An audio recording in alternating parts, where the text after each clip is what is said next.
Sworn to protect and serve, our first responders cope with danger on a daily basis. Officers' body cameras capture tense moments on the job where a wrong move could mean life or death.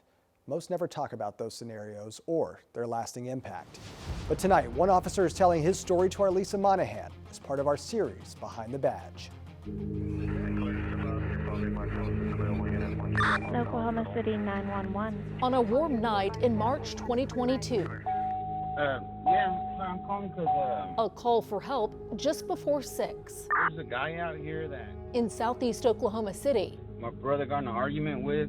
forced Officer Bryce Sheehan to call on his training. Hey man, hey, come here real quick. Yeah, are you having beef with someone up the road? He suddenly found himself in the fight of his life. So I start to approach him, just kind of small talk, trying to, be polite with him. Keep your hands out of your pockets. You got any weapons or anything? Officer Sheehan approached Christavian Wilson, the 23-year-old suspect, for a pat-down search. You got any weapons? Can I pat you down real quick?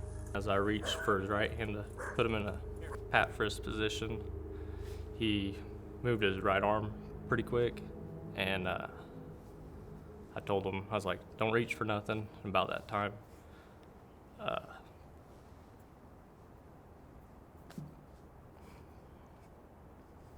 It's okay, take your time. I know it's tough to talk about.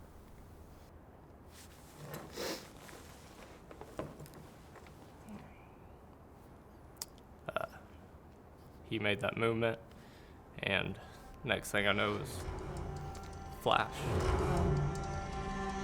Don't reach for nothing. At point-blank range, Wilson pulled a gun, turned, and fired, barely missing Sheehan's head.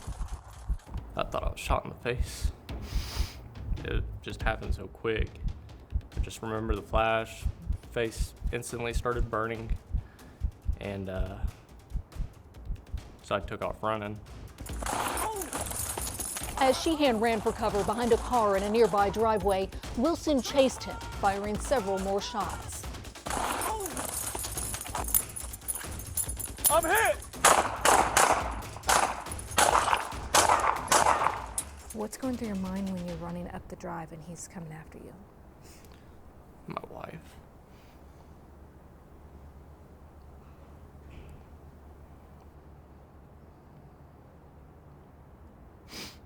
She was about 4 or 5 months pregnant at the time with our first kid. Sheehan found extra strength and motivation. The main thing going through my head, I had to go home. He managed to return fire, but he wasn't out of the gunfight yet. He's taking off in my car, shots fired, I'm hit. Wilson tried to steal Sheehan's patrol car, but he'd also been shot during their exchange. So he instead took off down the street and hid from police inside a trash can. He chose to fight, and I had to deal with it. By the time officers found Wilson, it was too late. Sergeant, I don't know. But Sheehan, thanks to a tourniquet, his training, and the will to live, survived. Oh, I'm hit. Am I hit in the face? No. 17 Sergeant, so I'm hitting the right leg. I go sit down on the curb and retighten my tourniquet. I saw everything. Am I hit in the face? No, sir, you're not. About that time, I hear sirens coming. It seemed like a long time, but they were there pretty quick. I mean, I think the whole incident was like 4 minutes. Minutes that, without a doubt, will stick with Officer Bryce Sheehan for a long time. Was it difficult to return to work after all of that? I love the job. I mean, it's a great job. I mean, I still think about it. I had my doubts. But his doubts. I also enjoy getting violent criminals off the street, too. And make the city safer. Yeah, try to. Proved no match for his sense of duty. Battle every day. Lisa Monahan, Oklahoma's Own, News 9. From the heart-pounding emergencies to the unexpected, even unthinkable, these everyday heroes will go wherever they are needed, such as the time they entered the jail at a disadvantage to save one of their own. Within the corridors of confinement, whispers of unrest circulated among the inmates, hinting at the uprising they planned to set in motion during routine cell checks. I got the key. A rebellion that turned a detention officer into a detainee. It got nothing to do with this, He just so happened to be a product of the situation, man. That situation, the March 27, 2021 takeover of the Oklahoma County Jail, was apparently fueled by grievances. The inmates broadcasting their demands live on social media. We hungry on the set. We hungry. We got food. We got mold on the trays. We can't take showers. Their hostage, Daniel Misquez, a senior detention officer. Inmates threatened him with a shank, handcuffed, and tortured him. I gotta hit you up. His own pepper spray used against him and anyone attempting to free him. He messed up now. Bag up. Efforts to defuse the situation only escalated the threat, with more inmates let out of their cells. I got him running. Outnumbered, the detention officers were forced to flee and call for help. Oklahoma City Police Department. I need them here. They got an officer, they got his keys, they are popping all the doors open. We're already en route. The hostage's family, witnessing the attack in real time on Facebook, had already called 911. We're instructed to party to case asking to take hand info at the county jail. With lights on and sirens wailing, Oklahoma County deputies and Oklahoma City Police converged on the jail. I go inside the first floor doors and it's kind of chaotic.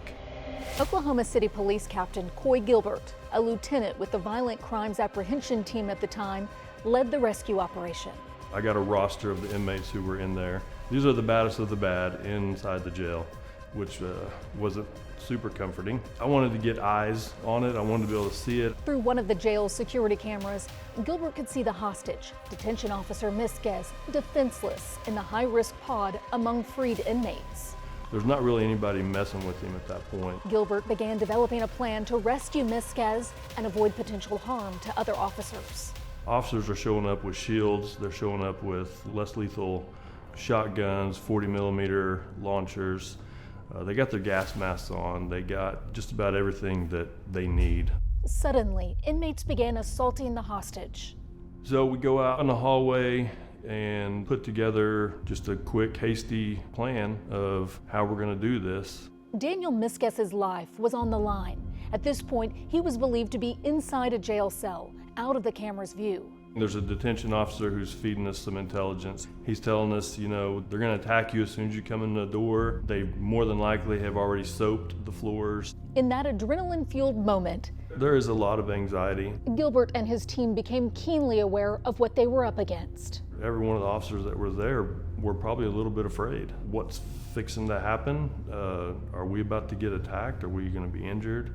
Outnumbered 2-1 by the jail's most dangerous inmates, the 20 officers split into two teams with one thing in mind. Whatever happens, happens. We're going to grab Misquez and we're going to get out. In they went. As they'd been warned, the floors were slick with soapy water intended to slow them down. It was just one of several obstacles that lay ahead. We took a few steps and literally, the whole group kind of slid together.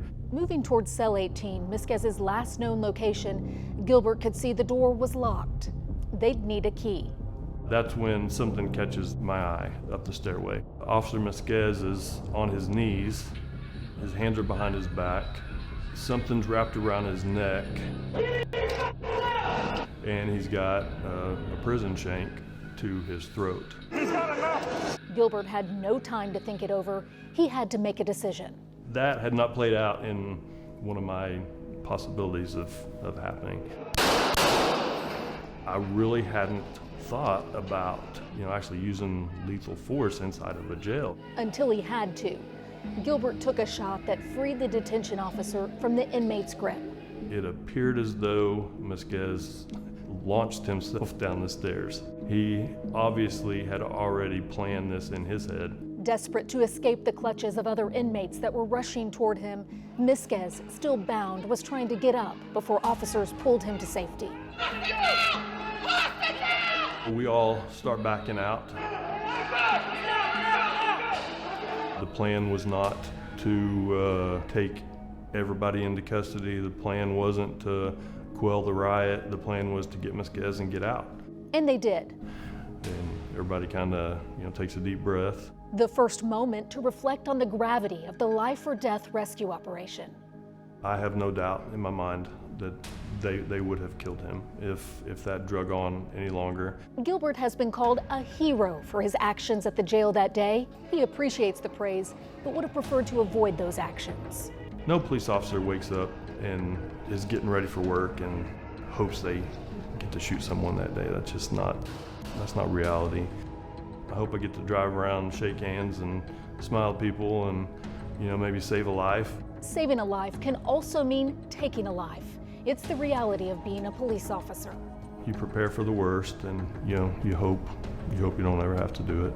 But Gilbert says the oath he took means he is prepared and he will do what's needed, whether it's to restore order in the jail or just keep his community safe.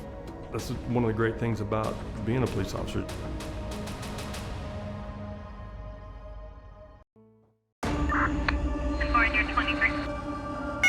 2 a.m. in Oklahoma City. 5400 on Rockwell. Yeah, 23 and around 1113. A time when even officers out on patrol are vulnerable. It's the graveyard shift. When darkened streets conceal criminal intent, traffic lights cast shadows of doubt, and responding to a call for backup can mean life or death. You never know in this line of work exactly what it's going to be.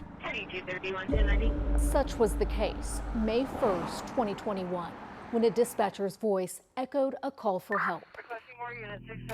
Officers needed backup for a disturbance call at a gas station in northeast Oklahoma City. 3959, we're responding. Officer Samuel Flowers was close by. I was driving towards them. Officer Flowers slowed as he approached the intersection near Northeast 50th and Martin Luther King Boulevard. I had a red light, and I noticed a car kind of in my peripheral vision enter the intersection. And because it's a weekend night, I think I've just stumbled into a DUI that I was not looking for. Crossing paths with a drunk driver is not uncommon, especially working overnights, which by now he'd been doing for nearly 3 years. He went right into the middle of the intersection and just stopped there. Usually to me that's an indicator of a drunk driver. The driver posed a threat to public safety. He'd have to handle it instead of continuing on to help his partners. When I turned my overhead lights on and went to pull in behind the car, that's when the other driver started accelerating and driving around, and I knew then that something was up. Suddenly, Flowers was the one needing backup. He threw his car in reverse, backed up a little bit, and then started driving right at me. The driver, Quentin Pace, had just lost both his haircutting business and a romantic relationship and was completely distraught. The more I look back on it, the more I think that he was inviting me to chase him and approach his vehicle. Earlier that night, Pace had posted on social media that Oklahoma City police are on death row starting at 10 p.m., and he intended to kill any cop. When the threat didn't bring officers to his door, he went looking for them and found Officer Flowers. I got a guy that just tried to run into my car. He's coming up behind me now. As the car accelerated toward him, Flowers took evasive action to avoid being hit. Where are you, Flowers? Remington. He's coming back at me. It gave me a little bit more time to key in on the fact that this is somebody who wants to attack me and who wants to kill me. 20 seconds was not a lot of time, but he says it's more than most officers get in an ambush. Coming back at me again now.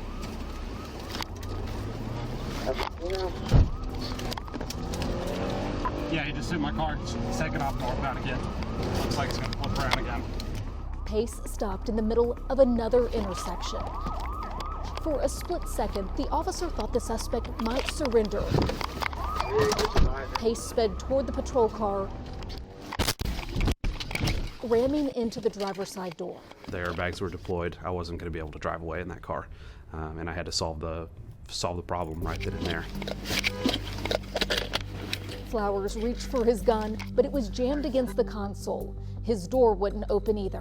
I'm hit. I'm trapped in the vehicle. The only thing that was going through my head was, stop the threat, stay in the fire. Flowers was in imminent danger. Pace was now out of his car with gun in hand, firing shots as he approached the patrol car. It's a miracle that I did not get shot during this entire thing. And by the time I had my rifle out, he was at the front of my car.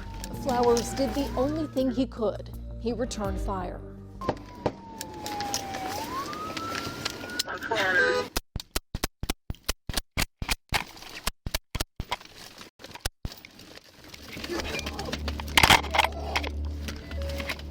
Shots fired! Shots fired! 108 shots fired! Drop the gun! I ain't got no gun! I ain't got no gun! 108 shots fired. He is, Shortly after, a responding officer took Pace into custody. It was a really good sight to see because I knew he wasn't going to get away, and everybody that's there was going to be fine. I got killed my gun. I can't breathe. I can't breathe. I can't breathe. Pace later told officers he didn't have anything personal against Flowers or Oklahoma City police. His actions stemmed from depression brought on by the death of his father and other loved ones. I can't breathe. Oh. I'm not hit right now, I don't think. Pace's wounds healed. In jail awaiting trial, he'll have to come to terms with his decisions that night. And in a sense, so will Officer Flowers. The emotional reality of what had happened didn't hit me until I got my family on the phone in a police car. And it broke down during those conversations. And I stayed broken down and emotionally, in a state that I've never really been in. And yet Flowers is still doing the job, putting himself in that vulnerable position night after night. He says he now has renewed motivation. I feel like I have a story to tell in a time where unprovoked attacks and ambushes on law enforcement are skyrocketing. Flowers wants to raise awareness of this particular risk of police work. You don't get to pick when this kind of thing is going to happen to you. Which only adds to the reward. And I felt like I could do something positive for the community, and I saw no reason to stop doing that. The impact that we get to have is unbelievable.